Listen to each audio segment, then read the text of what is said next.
Hey everyone, Coach Mike here and welcome back to the channel. This video is going to look a little different because I am traveling and I'm not in my usual setup, but I still wanted to release a video for you guys. In the last one, we actually analyzed an affirmative case. I gave some rudimentary arguments an affirmative might make, and I went in detail as to why an affirmative would choose a certain phrase or why the application makes sense for their value and things like that.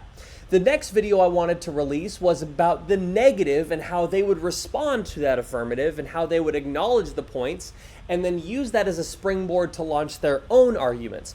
But I realized I have different methods that I use when it comes to organization and which arguments I respond to first or last, and I think it's really important that you understand what that organization is. So that's what the topic of this video is going to be about: how to organize the round. Organization is extremely important. It is often the reason why the judge makes the decision that they've made. A lot of times they're going to say something on the ballot that you may not remember you said or argued, but based on how the round was organized, that's all they could come up with when they were searching and trying to find something on the flow to vote for the person that they wanted to vote for. So because our goal is to win the round and the judge is the only person that can vote for us, we need to make sure we are considerate of the judge. And that's why I'm going to talk to you today about organization. We will use these organizational strategies in future videos as we continue our chain of case by case, pun intended, basis on this LD series, from analyzing the affirmative to coming up with rebuttals all the way to the end. So without further ado, let's get into what I like to call the axis approach. The topic of today's video is the axis approach, so named based off of the vertical line that runs through an LD round, or the axis of the round. It's the main thing, the main idea or ideas that are carried throughout the entire round, and ultimately what the judge receives from the 40 or so minutes of argumentation, cross-examination, etc. In other words, it's the ultimate organization practice. And I'm going to show you exactly how it works. So let's start here. When we refer to axis, we mean top-down organization. Every single speech is going to look the same way in terms of where you've started. A lot of times debaters like to jump around and they like to go from one point to another based off of a logical flow because certain definitions, analysis, weighing mechanisms, or grounds and support may run together. And so naturally we want to jump from one analysis to one grounds and support because that's where the logic flows. The problem is logic, although great, doesn't carry over often onto a judge flow, especially if they really try to follow that logical point, because they might forget something and then they've gone back to the judge lounge and they just have a bunch of arrows and tags on their paper, a complete mess. So we're talking about the idea that each speech, you start at the top and you make sure that everything has a response attached. This is also why it's a good idea to agree to as much as possible, especially with definitions and analysis. Agree with your opponent to as much as you possibly can so that there are fewer things that you have to respond to as you continue on in the round. Because many judges are they're just simply overloaded with arguments and it creates poor organization. So these are what we're talking about when it comes to the necessary elements of every single case, right? Dogs, definitions, analysis, weighing mechanism, grounds, and support. So for this resolution, the affirmative should always have definitions or some form of definition of these four terms: foreign policy, diplomacy, effective or effectiveness, and military intervention. Negatives: if the opponent does not have any of these definitions brought up, you need to bring it up. And remember, definitions need to be advantageous to, if you want to have a greater chance of winning, a greater chance of creating some sort of Trojan horse, something that sounds good for your opponent, but then they don't realize they've actually admitted or agreed to something that's going to hurt them in the long run. Anyways, you need to have a definition ready for every single term and take advantage of the times where affirmative does not provide a definition. Same thing with analysis. We're talking about resolutional analysis here. We also have the weighing mechanism. This is your value or your criterion or your link, right? Your reason to prefer, your value link. Why is the value the best measure for the round? That's what we're talking about here. And of course, you have your grounds and support, different things to look forward. You obviously want a contention and some sort of application and impact. Some people prefer subpoints. Any of these work, and they are all part of grounds and support. So when it comes to top-down organization, here's what that is going to look like. So when it comes to the definitions, right, as the negative, you're either going to agree to the definitions or you're going to make sure you provide a credible definition. And what do I mean by credible? You need to have a significant difference to justify spending valuable time on redefining a term. Because here's the thing, most of the time debaters will bring up a definition that sounds different, but it's actually just the same definition just said in different words. And it's a complete waste of time. So you need to have a really good reason to disagree with your opponent's definition. There are a couple reasons why their definition would not suffice for the round. The first is that it's not credible, right? So for example, if they are using just wikipedia.com as their dictionary or dictionary.com, or maybe they just created the definition themselves, like it's operationally defined, which is not always bad, but anything like this and where it's just like a super generic, low credibility level definition, you can use that as grounds to bring up your own. Now, your own will have to be specific. It'll have to be juicy in a sense. It'll have to include significant language, and you'll have to prove its credibility by its source. So let's say affirmative brings up Wikipedia. I'm actually going to bring up a definition from the Foreign Policy Institute or something like that. The other reason you could bring up another definition is what we call clarification. So for example, they bring up a credible source, but it just barely scratches the surface of what foreign policy is. You're going to add a definition that provides further clarity. Now in this case, many debaters will say like, I agree to my opponent's definition, but I'm going to just add on to it. However, if you're bringing up a clarification, you cannot accept their definition. Scrap their definition, say, Judge, my opponent's definition is way too vague or doesn't carry enough, and then you are going to replace it with your own clarified definition. So one reason is because it's not credible. Another reason is because it's not clear. And then the other reason is because their definition just doesn't work. It's either abusive or it doesn't fit at all within the resolution, like it has nothing to do with what we're talking about today. Like if someone defines diplomacy as conflict resolution between two companies. Like, yes, that is technically what diplomacy is, but we're talking about a context of foreign policy, so therefore that definition does not make sense. Or if diplomacy is defined as a moral good, well, that would be abusive because diplomacy is amoral, right? And if it's defined as moral good, then, the judge is going to be like, ooh, morals. And so that's going to put you in a bad spot. So that would be an example of where it's kind of abusive or it doesn't really work in terms of the debate. So that's what we talk about when we have a credible replacement. And then there's analysis. So same with definitions, you either need to agree or in this case, you need to refute. So an analysis point is it's not supposed to advocate for any side. You're just analyzing what the resolution says. Maybe they analyzed the resolution in a way that doesn't make sense. You're going to refute that. With the weighing mechanism, there's 3 things you can do, and you make sure you respond accordingly. So the first is to agree. A lot of times this is the great way to go because at the end of the day, you are making sure that you are on the same page when it comes to the weighing mechanism. The second is to add. So for example, you want to, if your opponent has a value that is more broad and you don't want to disagree with it because your value is more specific, but relates to the value, you can actually accept their value and then run yours as a criterion. I know it's a little complicated. Here's how that works. Let's say that their value is national security, but your value is government sovereignty. You might argue, well, I agree that national security is the highest value, but how do we actually achieve it? Well, whichever government is more sovereign is able to create a secure or create a stable situation. So therefore, in order to have national security, you gotta have the government sovereignty. And now government sovereignty may not be the value, but it's the criterion, and that's the weighing mechanism that we need to care about, because if you can achieve that, then you can achieve the value of national security.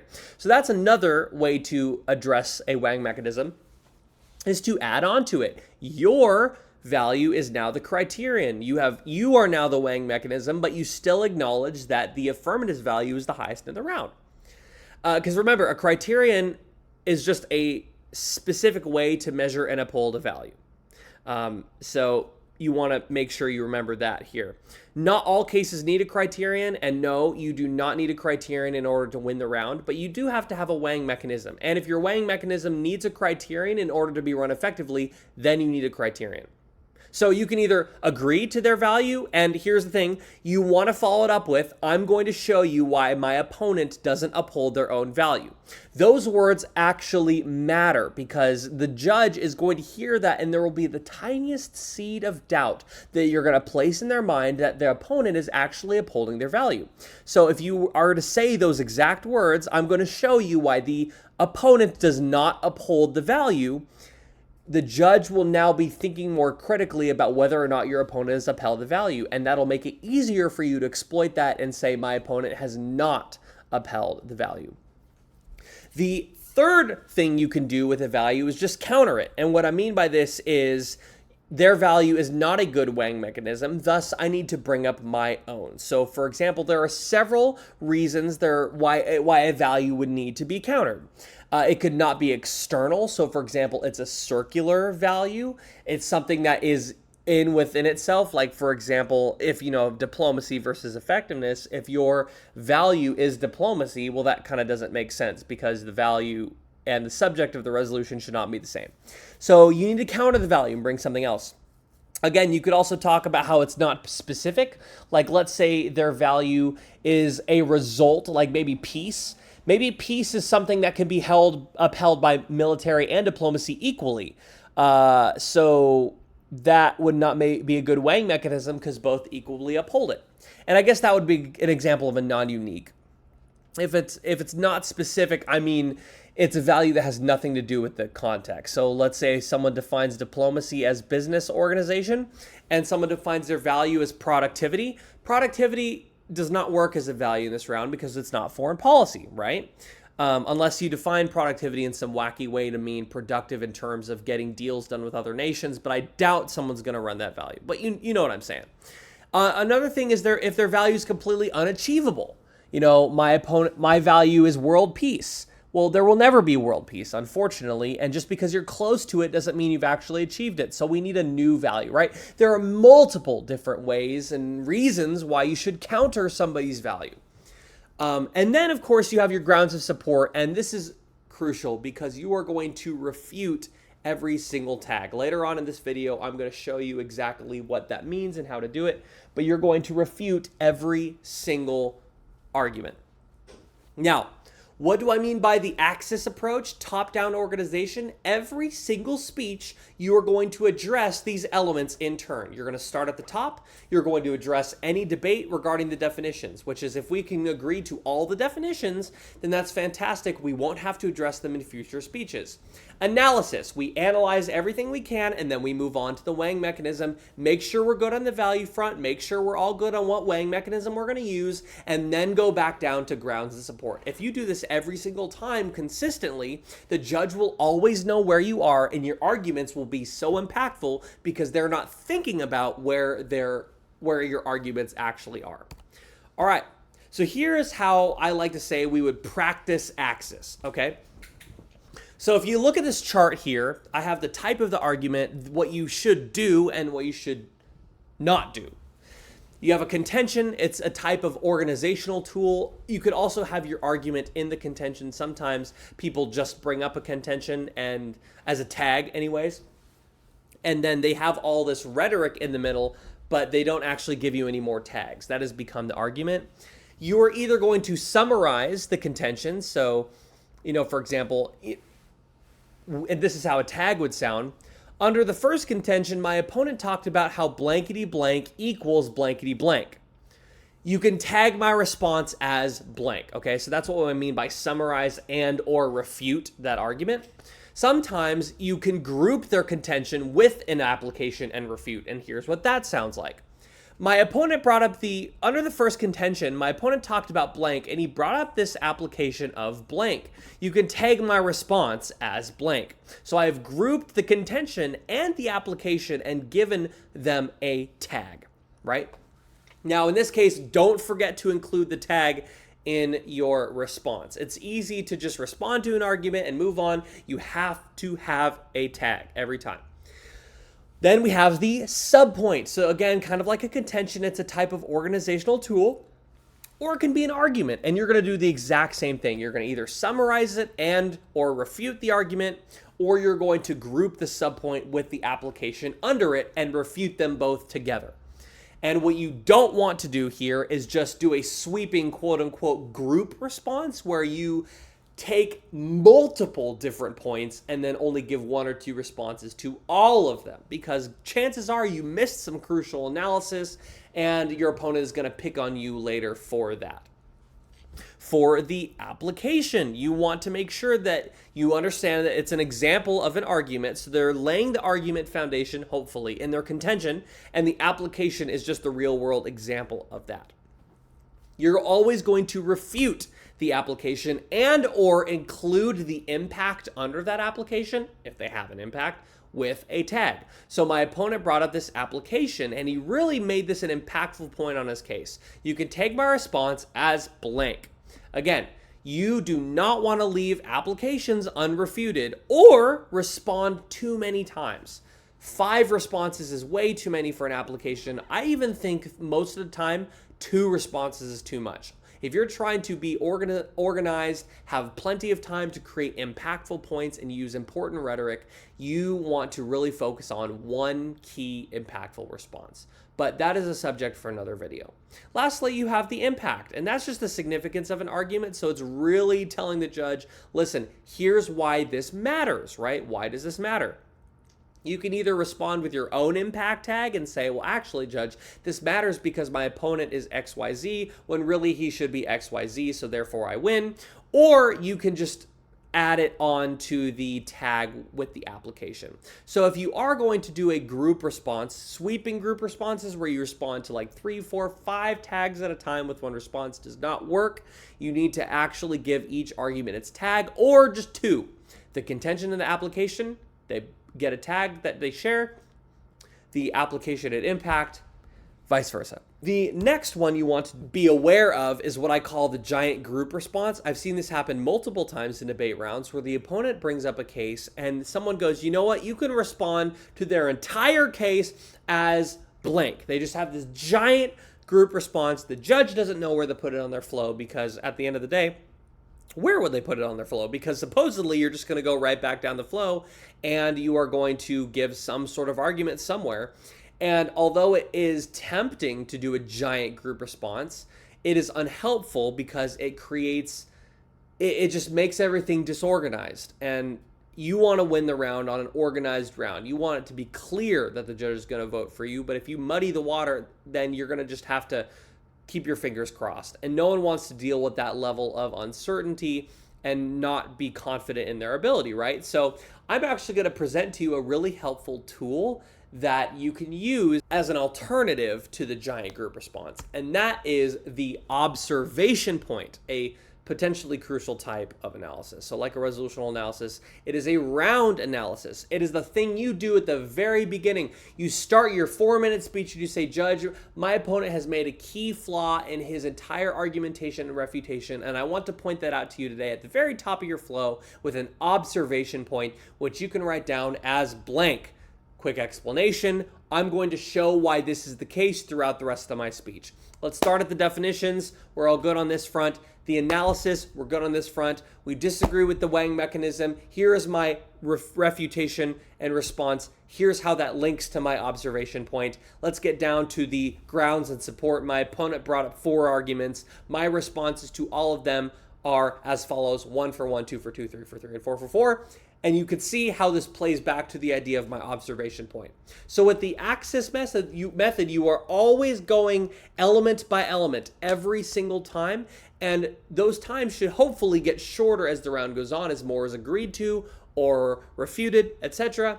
And what this does is create really key organization that is going to raise the chances of you winning the round.